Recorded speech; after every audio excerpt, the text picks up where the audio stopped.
Châssis avec coiffe aluminium et triple vitrage. Et puis bon, les toits sont assez facilement gérables puisqu'on met de l'EPDM et dessus des terrasses.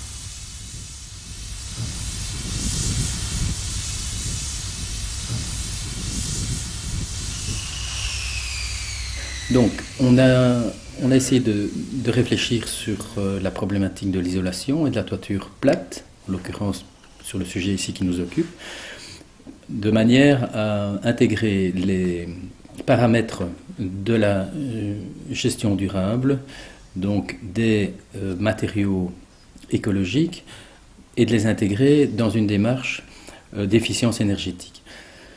Pour cela, on a mis au point une méthodologie pour la toiture plate, assez simple, où notre volonté est de retirer tous les bitumes dans la mise en œuvre. Pourquoi ? Parce qu'on remarque que la mise en œuvre du bitume, par exemple, est toxique pour les ouvriers qui côtoient les vapeurs, les fumées, etc. La mise en œuvre étant toxique, on préfère évidemment donner la possibilité aux personnes qui mettent en œuvre de ne pas être intoxiquées par le matériau. Ça, c'est un premier principe.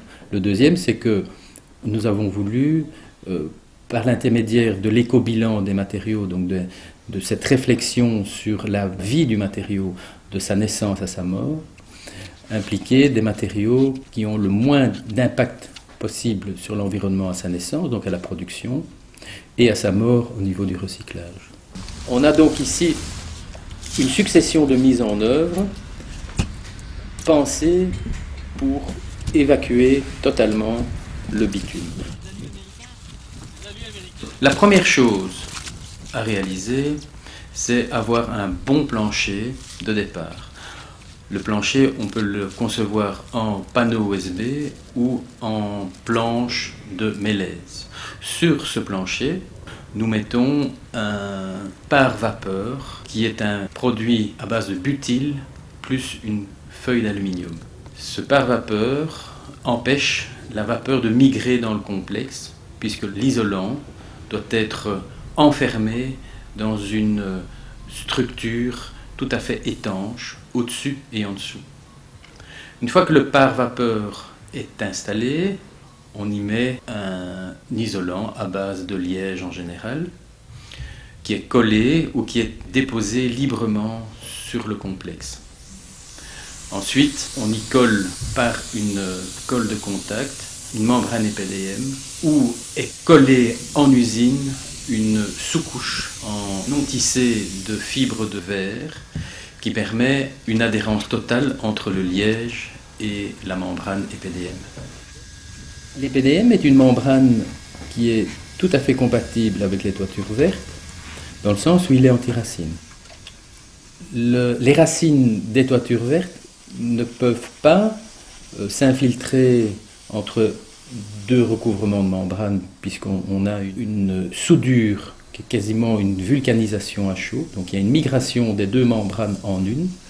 Donc après soudage, les deux membranes ne font plus qu'une, et la racine n'arrive pas à s'introduire entre les deux couches pour pouvoir chercher sa nourriture dans l'isolation ou son humidité dans l'isolation.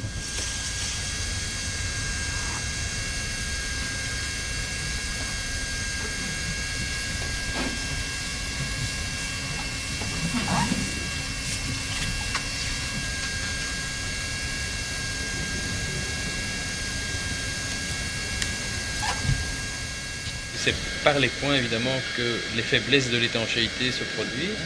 Donc ici on voit très bien le coin sortant ici, et là le coin rentrant. Donc ceci vient se mettre comme ceci.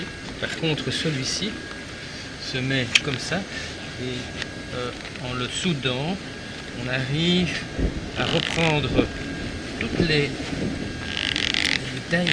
Voilà, on épouse vraiment tout à fait parfaitement la forme du coin.